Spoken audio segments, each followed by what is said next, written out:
estudo sobre a segunda vinda de Cristo e sobre o mundo vindouro. A segunda vinda de Cristo é o capítulo 22 da nossa declaração de fé sobre a segunda vinda de Cristo. Nós começamos assim: cremos, professamos e ensinamos que a segunda vinda de Cristo é um evento a ser realizado em duas fases. A primeira é o arrebatamento da igreja, antes da grande tribulação.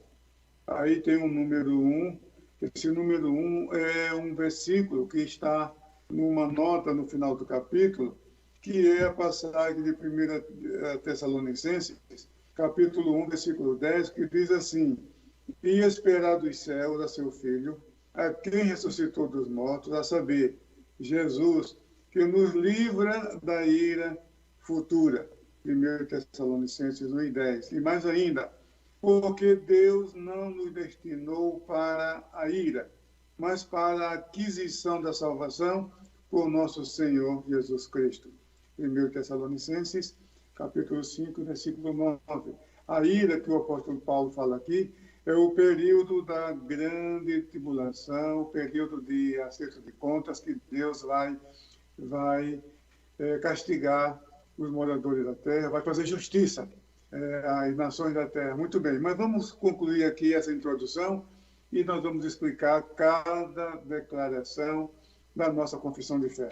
Então, a nota número 1 são citações bíblicas, porque pela natureza desse documento não é possível cada declaração apresentar todas as provas bíblicas, porque aí não é uma declaração de fé, não é uma confissão de fé, aí seria um estudo bíblico. Pela própria natureza do documento, o documento tem um padrão, e muitas confissões de fé sequer trazem citações bíblicas, porque a igreja, os crentes confiam, acreditam na doutrina da igreja. Então, a doutrina da igreja, que vem atravessando décadas e até séculos. Então, a pessoa vem para Jesus, aceita Jesus, se torna membro da igreja, e claro que essa pessoa acredita na doutrina da igreja, no ensino da igreja. Então, mas é importante que cada crente possa mostrar na Bíblia a razão da sua fé e mostrar a fundamentação bíblica, que aquilo que nós cremos e praticamos não veio, não é num vácuo, tem fundamentação bíblica. E é bom que a pessoa saiba onde localizar isso. Então, a comissão que preparou a declaração de fé achou por bem colocar os versículos no texto, pelo menos 2, de 1 a 3 versículos, às vezes até um pouquinho mais, dentro do próprio texto. Mas, fora isso, coloca no final do capítulo uma lista de notas mostrando as referências bíblicas por extenso, porque se a pessoa quiser localizar onde isso está escrito, você vai lá e você vai encontrar na Bíblia pelo menos uma amostragem, pelo menos um versículo provando aquilo que nós cremos e praticamos, conforme recebemos de nossos pais que trouxeram a Assembleia de Deus aqui para o Brasil. Muito bem. Então, aqui terminamos essa declaração com a nota número 1 e mostrando com duas passagens bíblicas a base da nossa fé. Aí continuamos. A primeira, ou seja, a primeira fase da segunda vinda de Cristo, é o arrebatamento da igreja, antes da grande tribulação. Depois nós vamos falar o que é isso. A grande tribulação é um período entre a primeira fase da vinda de Cristo e a segunda fase. Nós vamos estudar com mais detalhes, isso não hoje, mas quem sabe na próxima semana a gente já entra nesse assunto. Muito bem. Então, a primeira fase da segunda vinda de Cristo é o arrebatamento da igreja antes da grande tribulação, momento este em que nós... Aí vem a citação bíblica. Veja. Então, aí abre aspas, vem: nós, os que ficarmos vivos, seremos arrebatados, fecha aspas.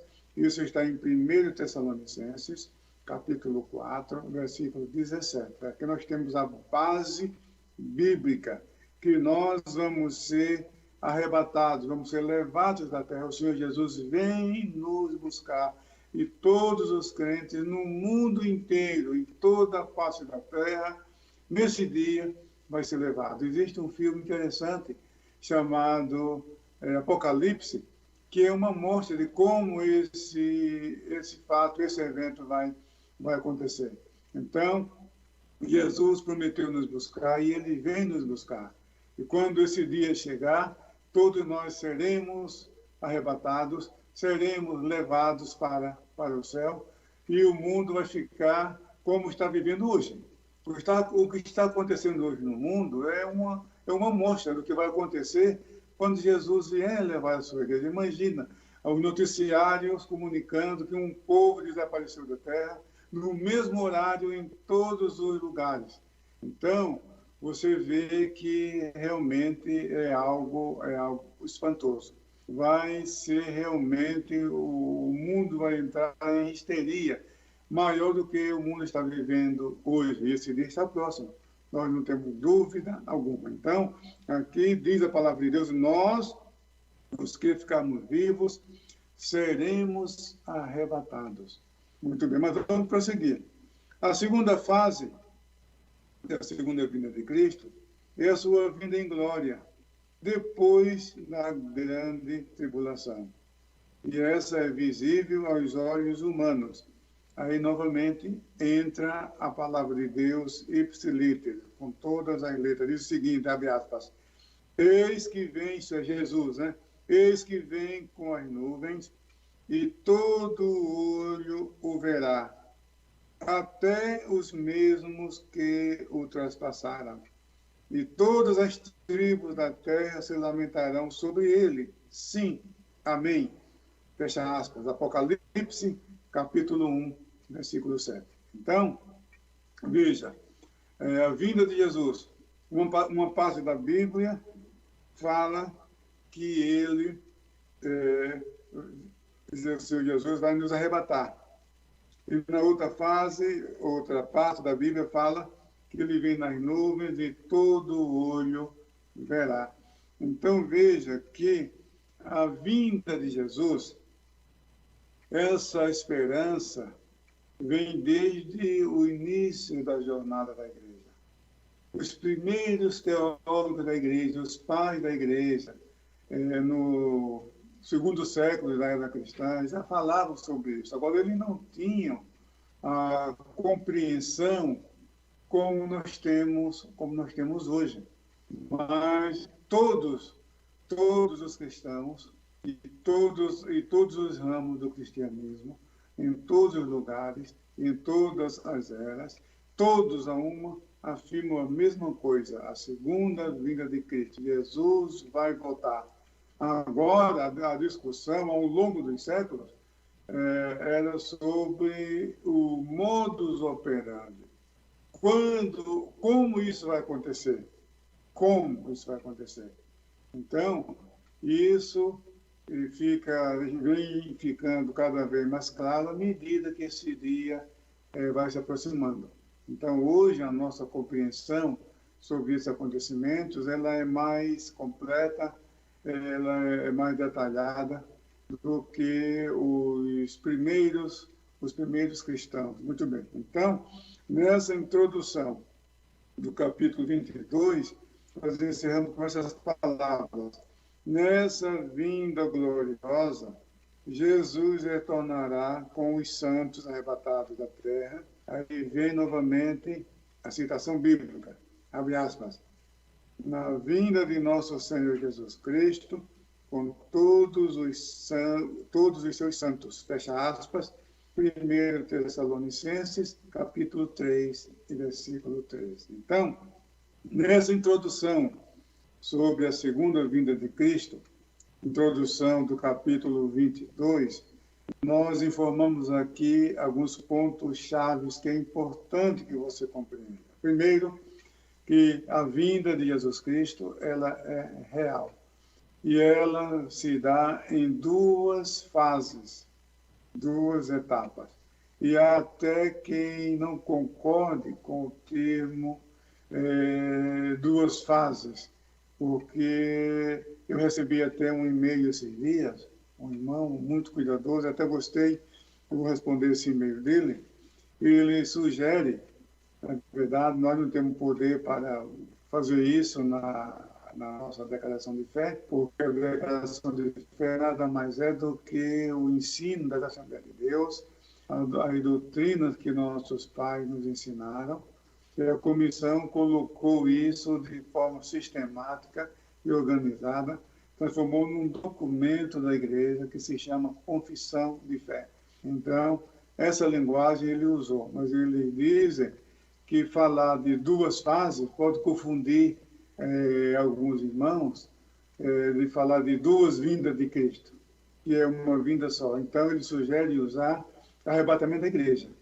Em vez de falar a primeira fase, a segunda vinda de Cristo, vamos chamar isso de arrebatamento da igreja. E sim, a segunda vinda de Cristo, ou a volta de Cristo, ou o retorno de Cristo, tudo isso fica para aquilo que nós chamamos de segunda fase da segunda vinda de Cristo. Achei interessante essa observação dele. Muito bem. Então, e aqui, porque, veja só, você vê Atos, capítulo 1, versículo 11, ali diz que quando o Senhor Jesus subiu ao céu, na presença dos seus discípulos, ele se ocultou nas nuvens e, de repente, se puseram diante deles dois varões vestidos de branco, usando a linguagem bíblica, que, na verdade, são dois anjos, os quais lhe disseram, abre aspas, varões galileus, por que estáis olhando para o céu?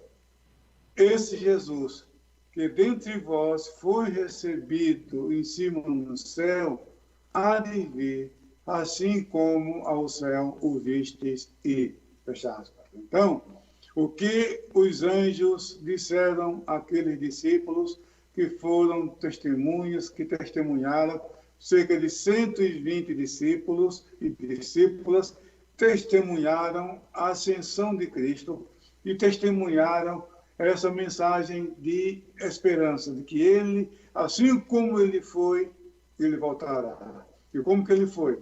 Foi na presença dos discípulos. Os discípulos viram essa cena inédita e extraordinária. Muito bem.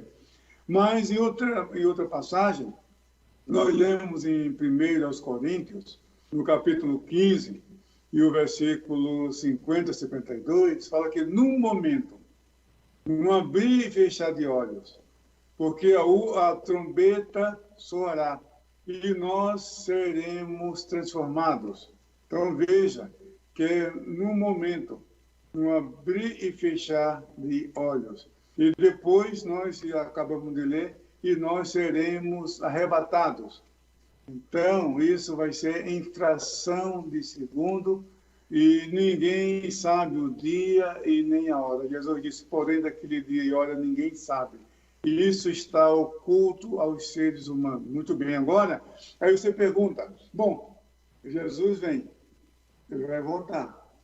Os apóstolos pregaram isso, os pais da igreja, ao longo dos séculos a igreja vem ensinando e pregando essa doutrina, que Jesus vai voltar. Mas como vai ser isso? Ele vai voltar da maneira que ele foi, todo mundo vendo, porque Apocalipse 1:7, nós lemos aqui, que mostra, eis que vem com as nuvens e todo olho verá. Sim, mas como vem com as nuvens, todo olho verá? Porque nem o sol é visto ao mesmo tempo em toda a terra. O Japão está vendo o sol lá é de dia, aqui é noite. Então você vê que nem o sol é visto simultaneamente ao mesmo tempo em toda a face da terra. Muito bem. Então, como vai ser isso? Bom, hoje já existem recursos, porque qualquer coisa que acontece hoje no mundo, em um minuto é possível o mundo inteiro ter notícia, ter informação, com os recursos da tecnologia, da mídia e assim por diante. Então, é possível que Jesus vier, o jornalista estarão ali filmando, ele vindo nas nuvens e as pessoas acompanhando pela TV podem ver um jogo da Copa do Mundo, todo mundo vê simultaneamente aquele acontecimento. porque isso não pode acontecer na vinda de Jesus. Então, aí vem a pergunta, mas se ele vai voltar da maneira que ele foi, e aqui nós lemos que ele vai voltar nas nuvens, todo olho verá, como que é isso? Qual das duas versões vai se cumprir, é a realidade? As duas. Porque aqui é aquilo que estou falando, que nós pregamos, que nós ensinamos, que temos a primeira fase, que nós chamamos de arrebatamento da igreja. É isso que aí é nesse sentido que nós seremos transformados e seremos arrebatados. E depois Jesus voltará com esse mesmo povo que ele arrebatou, ele voltará para estabelecer o seu reino de justiça e de paz na terra. É isso que nós chamamos de o retorno de Cristo, é isso que nós chamamos o regresso de Cristo, a volta de Cristo, e assim por diante, tá ok? Então nós vamos prosseguir. No primeiro tópico, que tem por título O Arrebatamento da Igreja. Está aqui, lemos o seguinte: o arrebatamento da Igreja é o termo que nós usamos para designar o rapto dos santos da face da terra para o encontro com o Senhor nos ares. Aí, abre aspas, vem a palavra de Deus, as palavras diretamente das Escrituras, que diz o seguinte, abre aspas, porque o mesmo Senhor descerá do céu com alarido, e com voz de arcanjo, e com a trombeta de Deus. E os que morreram em Cristo ressuscitarão primeiro. Depois, nós, os que ficarmos vivos, seremos arrebatados juntamente com eles nas nuvens, a encontrar o Senhor nos ares. E assim estaremos sempre com o Senhor. E isso está na primeira epístola, na primeira carta do apóstolo Paulo, aos Tessalonicenses, no capítulo 4, nos versículos 17 e 18. Então, aqui acabamos de ler a palavra de Deus diretamente das Escrituras Sagradas. Então, o que acontece? É isto que chamamos de o arrebatamento da igreja. O Senhor Jesus virá nas nuvens, como diz aqui o texto. Os mortos, quer dizer, os que dormiram em Cristo, os que morreram em Cristo, são os crentes de todas as eras, de todos os lugares, que morreram, que foram sepultados, eles estão aguardando a vinda de Jesus. Então, neste dia, quando o Senhor Jesus vier, ele vem até as nuvens. Então, esses mortos, eles vão ser ressuscitados. Todos os salvos. Os não salvos, não. Os não salvos continuam onde estão. Vão continuar lá. Mas os salvos, os crentes em Jesus, que morreram com fé em Jesus, que aceitaram o plano de Deus para a sua salvação, então esses serão ressuscitados. E os vivos, que é a igreja atuante. A igreja atuante. Nós, por exemplo, se Jesus vier agora, então nós seremos a igreja arrebatada. Nós seremos raptados da terra, nós seremos levados da terra. Se ele não vier nessa geração, então todos nós, um a um, vamos para a sepultura, vamos falecer, o nosso corpo, mas a nossa alma, o nosso espírito vão para a presença de Deus, aguardando o dia da ressurreição dos mortos, a primeira ressurreição, a ressurreição dos justos. Então, é aqui que diz o apóstolo Paulo, os mortos ressuscitarão primeiros, e depois nós, os que ficarmos vivos, seremos arrebatados juntamente com eles. Então, os vivos, aí com o corpo transformados, como diz o apóstolo Paulo, ele diz que nós seremos transformados. O apóstolo Paulo diz em Filipenses, no capítulo 3, no versículo 19 e 20, olha aqui o que diz a palavra de Deus. É Filipenses, capítulo 3, e o versículo 19, versículo 20 e 21, eu vou ler na Nova Almeida Atualizada, que é uma linguagem mais acessível e mais clara. Diz o seguinte, pois a nossa pátria está nos céus, de onde também aguardamos o Salvador, o Senhor Jesus Cristo, o qual transformará o nosso corpo de humilhação para ser igual ao corpo da sua glória, segundo a eficácia do poder que ele tem até subordinar a si todas as coisas. Então veja que a nossa pátria, a nossa cidade está no céu, não é aqui. Nós estamos aqui passando numa temporada. O nosso destino eterno é o céu. Então, de onde também virá o Senhor Jesus Cristo. E ele vai transformar o nosso corpo de humilhação. E aqui o mesmo apóstolo Paulo, ele diz aqui em 1 Coríntios, no capítulo 15, e os versículos 50 e 51 e 52, ele escreveu o seguinte, essa palavra tranquilizadora para toda a igreja. Diz assim, com isso quero dizer, irmãos, que a carne e o sangue, quer dizer, o ser humano físico, o homem físico, não podem herdar o reino de Deus, e nem a corrupção herdar a incorrupção. Eis que vou lhes revelar um mistério. Nem todos dormiremos, quer dizer, nem todos vamos morrer. E nem todos os cristãos vão morrer. Aquilo que eu falei.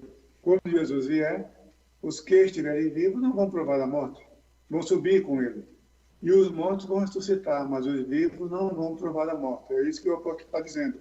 Nem todos dormiremos, mas todos seremos transformados. Num momento, num abrir e fechar de olhos, ao ressoar da última trombeta.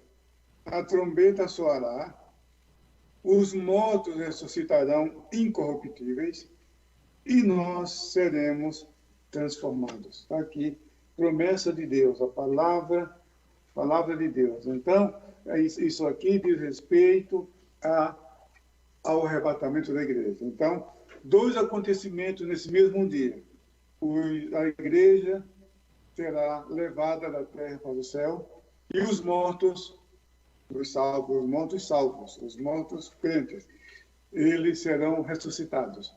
E juntos, diz aqui a palavra profética, a encontrar o Senhor, juntamente com ele nas nuvens, a encontrar o Senhor nos ares, e assim estaremos sempre com o Senhor. Então veja que, na verdade, o nosso corpo, ele precisa realmente ser transformado pelo poder de Deus, porque o céu é outra dimensão, não é como a Terra. Tem a atmosfera que tem a Terra. Você pega um voo, você entra no avião daquele, está numa cápsula, tem ali oxigênio, tem toda uma estrutura, porque a temperatura é outra, o ar é rarefeito e assim por diante. Mas essa transformação é para o corpo ser incorruptível, quer dizer, que não se corrompe, que não se envelhece, e ao mesmo tempo adaptado para uma nova dimensão, viver numa nova dimensão. Isso é promessa de Deus. Muito bem. Então, continuando. Nesse evento, os mortos em Cristo e os santos do Antigo Testamento serão ressuscitados primeiro, seguindo-se a transformação dos salvos vivos e o simultâneo encontro de ambos os grupos com o Senhor nos ares. Na verdade, é isso que eu acabei de falar e é a forma como isso está registrado aqui na Confissão de Fé. Está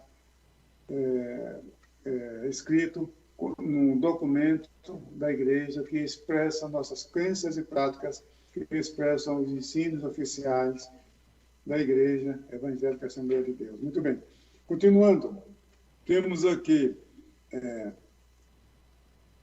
esse advento será invisível aos olhos humanos, aos olhos do mundo. Porém, seus efeitos serão perceptíveis. Isso ocorrerá em fração de segundos. E o nosso corpo será transformado num corpo glorioso. aquela passagem que acabamos de ler, 1 Coríntios, capítulo 15, versículos 50 a 52, fala da transformação. E Filipenses, capítulo 3, versículo 21, que Jesus transformará o nosso corpo de humilhação em um corpo glorioso, que estará revestido de incorruptibilidade e imortalidade por ocasião do rapto da igreja. Então, essa transformação vai transformar o nosso corpo num corpo incorruptível, um corpo que não se corrompe, que não se envelhece, um corpo adaptado para viver em outras esferas, nas esferas espirituais, em outras dimensões. Então, um corpo que não se corrompe, que não pega gripe, que não pega coronavírus, que não pega ebola, que não pega influenza, não pega nada disso. É um corpo realmente glorioso, um corpo adaptado para viver na presença de Deus com o Senhor Jesus Cristo e os seus anjos. Muito bem. Então, e aqui a palavra, o texto continua. Será um evento repentino. Acabamos de falar. As pessoas, Jesus, veja só, Jesus fez menção até deu exemplos. Não é ilustração, é exemplo. Ele falou, naquele dia, 2 estarão na cama dormindo. Um será levado, outro será deixado. 2 estarão moendo no campo, estão trabalhando no campo. Uma será levada, outra será deixada. O que isso fala? Isso fala do fuso horário. Quem está dormindo é de noite, de madrugada. Quem está trabalhando no campo é de dia. Então, veja que nas palavras de Jesus você percebe que inclui até os fusos horários. Isso mostra que quando ele vier, vai encontrar pessoas em todas as atividades da vida, médicos, enfermeiros e atendentes, engenheiros civis nas construções, engenheiros mecânicos nas indústrias, vão encontrar os políticos discursando nos parlamentos, os governantes governando o país, trabalhadores, o camponês trabalhando no campo, os operários nas indústrias, os escriturários nos escritórios. Vai encontrar gente em todas as atividades, vai encontrar gente dormindo, vai encontrar gente na igreja orando, vai encontrar gente em vigília buscando a Deus, vai encontrar as pessoas em todos os segmentos da sociedade, em todas as atividades, em todos os horários. Esse acontecimento é único e no mesmo instante, no mesmo momento. Então, ninguém vai ter aviso prévio. Ninguém. Agora, eu vi um pregador falando uma vez, achei até interessante, que você vai estar trabalhando, vai sentir aquele gozo no coração, aquela alegria, aí começa a lembrar de um hino da igreja, começa a lembrar de um corinho, aí começa a cantar, aí você começa a resmungar um hino assim, cantarolar um hino, e depois outros que estão trabalhando em outro lugar começam a sentir a mesma coisa, e outros a mesma coisa. Então, isso vai ser, é um pensamento dele, é claro. É uma coisa que vai ser de um modo universal, sem que ninguém saiba disso individualmente. Mas é o Espírito Santo trabalhando, preparando para levar a igreja. Agora, de uma coisa estamos certos. Esse dia nós conversamos, na oração dos pastores, que quando Elias foi arrebatado, você vê que Eliseu estava acompanhando, uma hora ele estava em Jericó, aí disse, olha, sabia que o teu Senhor vai ser levado? Eu sei, mas fica quieto, não fala nada. Aí ele diz, olha, eu estou aqui, eu estou indo agora para Betel. Quando ele ia para Betel, os filhos dos profetas, que são, na verdade, os alunos de teologia, os discípulos de Eliseu, que acompanhavam, e chegavam lá em Betel, eles estavam sabendo também, olha, na época não tinha internet, não havia redes sociais, como que eles sabiam? E ele deixava Betel e ia para outro lugar, e as pessoas estavam sabendo. Quer dizer, o Espírito Santo trabalhando que as pessoas sabiam que a qualquer momento Elias seria levado da terra. Algo semelhante aconteceu quando Jesus veio ao mundo. Você vê que era o clima em Israel, era a vinda do Messias. Qualquer pessoa que aparecesse fazendo um discurso, alguém já pensava logo, porventura não é esse o Messias? Veja que quando João Batista iniciou seu ministério pregando, até as autoridades mandaram os representantes ir lá, escuta, você é o Messias? Você é o Cristo? E João Batista disse, não, eu não sou. Então, era um clima. Quando Jesus conversou com a mulher samaritana, trocou com ela poucas palavras, ela já disse logo, olha, nós sabemos que o Messias virá. Quando ele vier, nos ensinará todas as coisas. Então, você vê que era um clima, uma expectativa da chegada do Messias. E é essa expectativa que nós estamos vivendo hoje.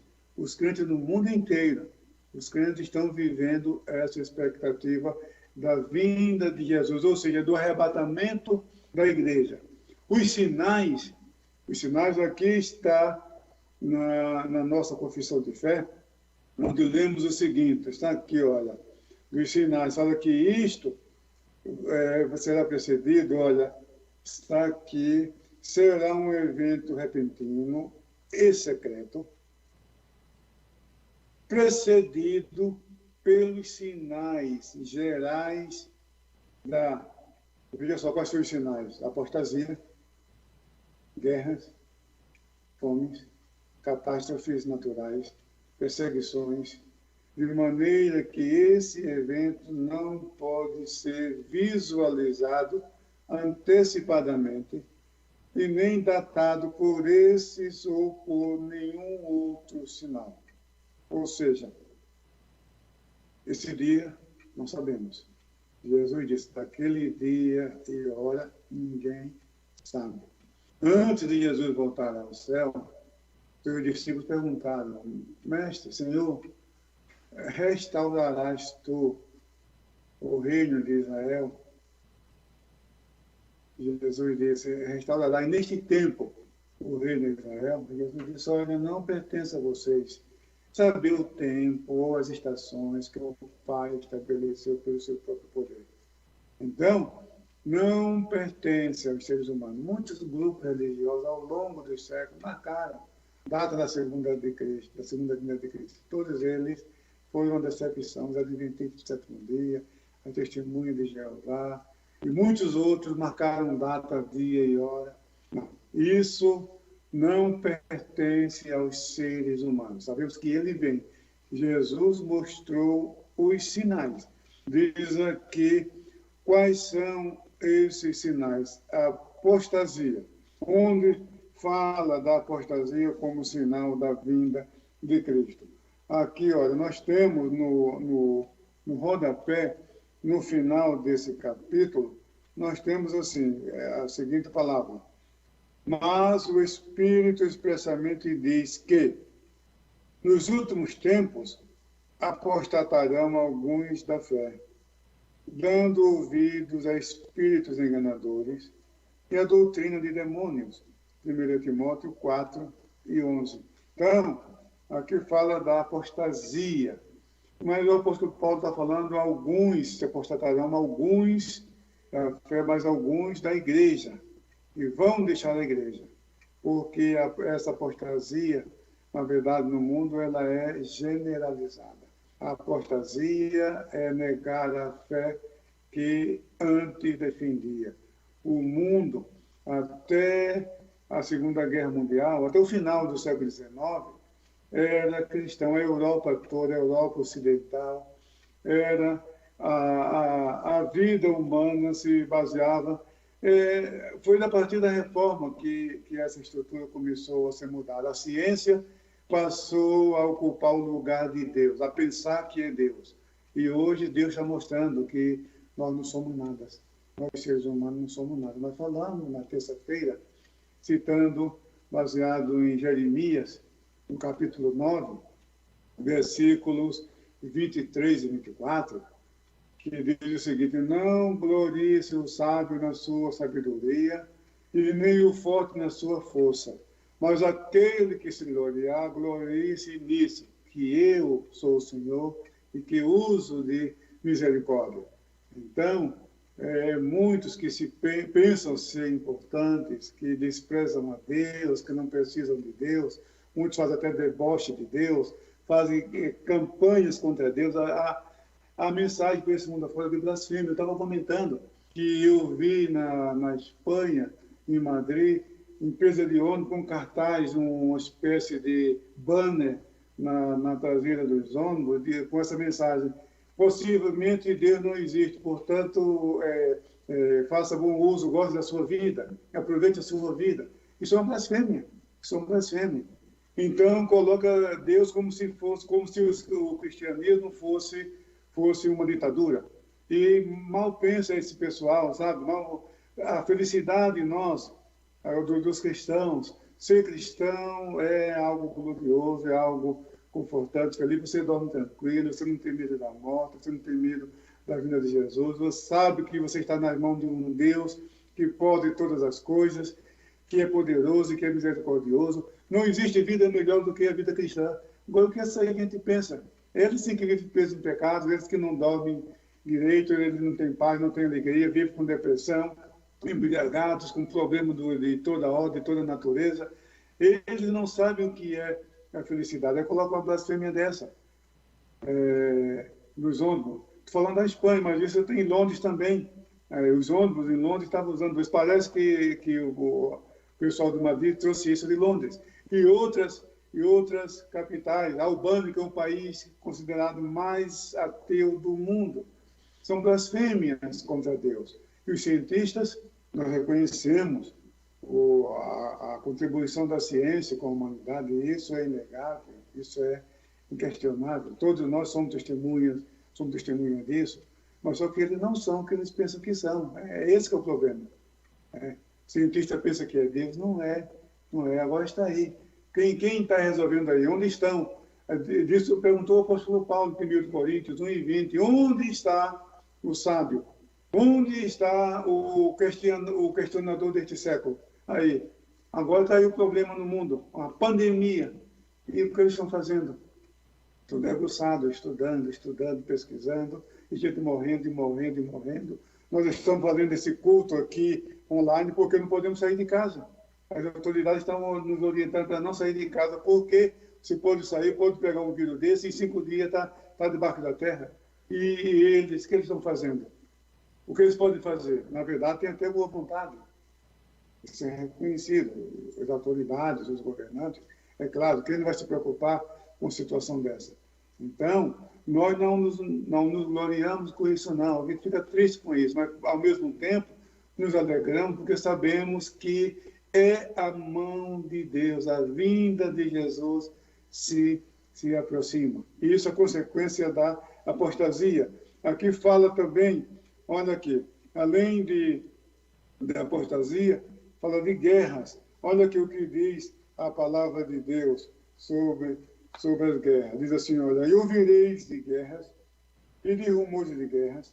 Olhai, não vos assusteis, porque é mistério que isso tudo aconteça. Mas ainda não é o fim. Palavra de Jesus em Mateus, capítulo 24, versículo 6. Além disso, fala de fomes, catástrofes naturais, perseguições.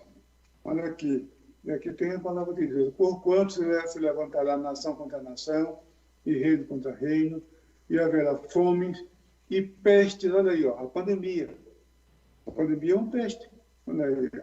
E haverá fomes e pestes e terremotos em vários lugares. Mateus, capítulo 24, versículo 7. Palavras do Senhor Jesus, maior autoridade no céu e na terra. Então, as perseguições, vos hão de entregar para seres atormentados, e matar-vos-ão, e sereis odiados de todas as gentes, por causa do meu nome. A igreja, nós somos perseguidos, sofremos escárnios, deboches, porque servimos a Jesus. Tem grupos aí que falam até passeatas e paradas e e nas cidades com blasfêmia contra Deus, contra a Bíblia, e a igreja, ela vem sofrendo isso ao longo dos séculos. Agora está chegando o final, o círculo está se fechando. Então, e diz ainda a nossa confissão de fé com base na palavra de Deus. A condição para fazer parte, aí sim vem um convite para você que ainda não tem esperança de vida eterna. Aqui diz a condição para fazer parte deste glorioso evento é estar em Cristo. Essa é a primeira fase da segunda vinda de Cristo, que precederá a grande tribulação, período em que a ira de Deus será derramada sobre os moradores da terra. Então, sobre a grande tribulação, é o tema que eu quero tratar com vocês na próxima semana, na próxima terça-feira. Portanto, meus queridos irmãos, minhas queridas irmãs, que Deus abençoe a cada um de vocês. Eu encerro por aqui. Quero lembrar que domingo, a escola dominical, nós vamos começar